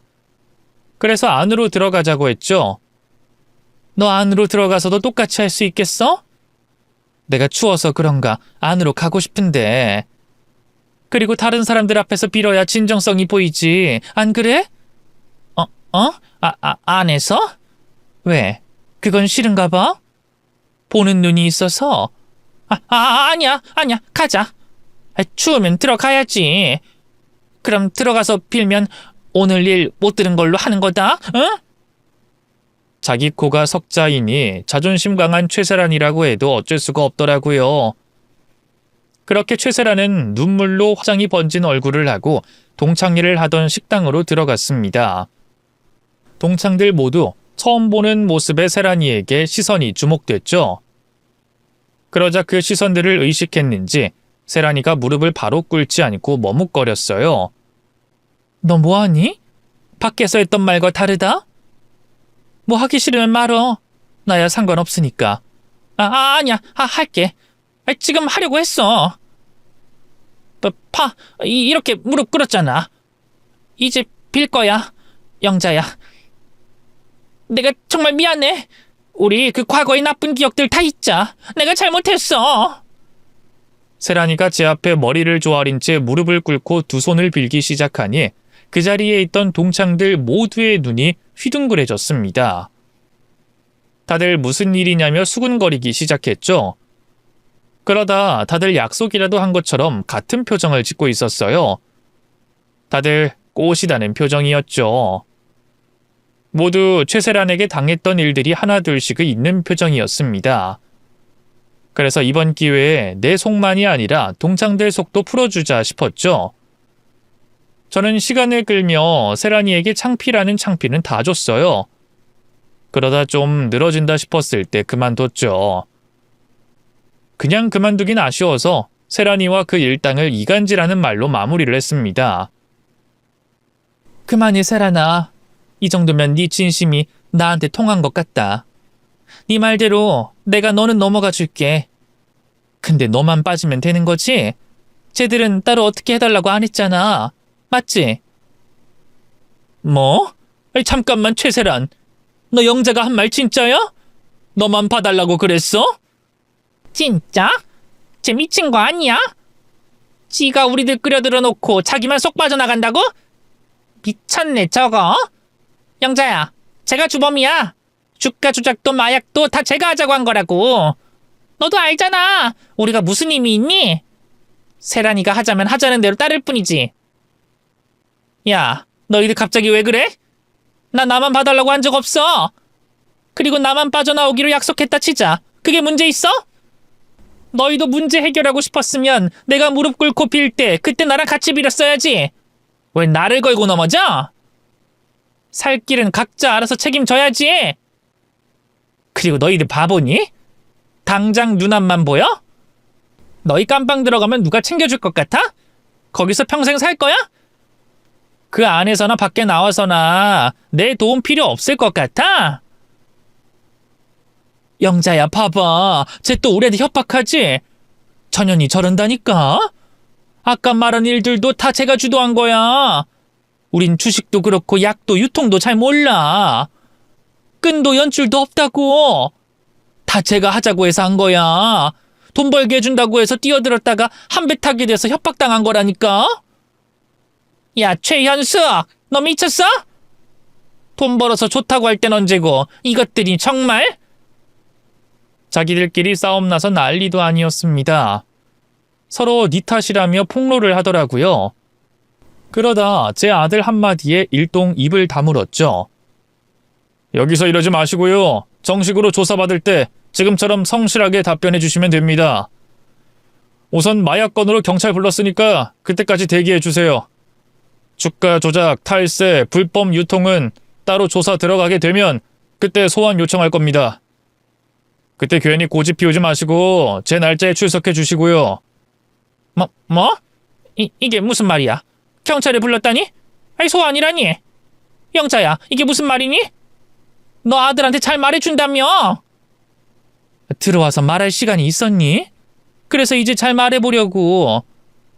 근데 내가 말한다고 우리 아들이 말을 들을까? 얘도 이게 일인데. 그리고 검사가 범법인 거 알고도 넘어가면 안 되지 않나? 아유, 어쩌다 일이 이렇게 됐네. 미안하다, 얘. 그러게 네가 괜히 우리 아들 부르라고 해서 일이 이렇게 된 거잖아. 야, 장영자! 네가 감히 날 가지고 놀아? 이 그지 같은 년이 날 우습게 보고? 야! 제게 노란한 걸 알게 된 세란이는 화가 머리끝까지 났는지 절 때리기 시작했습니다. 당연히 평생 일만 해온 제가 세란이의 주먹을 막아낼 수 있었죠. 옴짝달싹 못하게 잡아둘 수도 있었습니다. 하지만 저는 세란이의 솜 같은 주먹을 다 맞아줬어요. 그래야 폭행죄를 추가할 수 있을 테니까 말이죠. 그래서 세란이를 말리려는 아들을 멈춰 세웠습니다. 정훈아, 가만히 있어. 내가 맞아야 인연 폭행죄도 추가되지. 지금 신나게 때리라고 해. 나중 되면 누가 후회하나 보자고. 세란아, 잘 좀 때려봐라. 그거 가지고 내가 입원은 하겠니? 네 덕에 편히 누워서 큰돈 좀 벌어보자. 몇 분 뒤 아들의 신고를 받은 경찰이 식당으로 들어왔고 우리 둘을 떼어놨습니다. 그리고 저는 경찰서로 가서 조서를 쓰고 집으로 돌아왔죠. 아들과 함께 집으로 돌아가는 내내 웃음이 희죽희죽 나왔습니다. 마지막으로 본 세란이의 표정이 계속 떠올라서 말이죠. 아들에게 못난 모습을 보인 것 같아 창피하긴 했는데 어쩔 수 없이 기분은 좋더라고요. 그 기분 좋은 감정은 시간이 한참 흘러도 계속됐어요.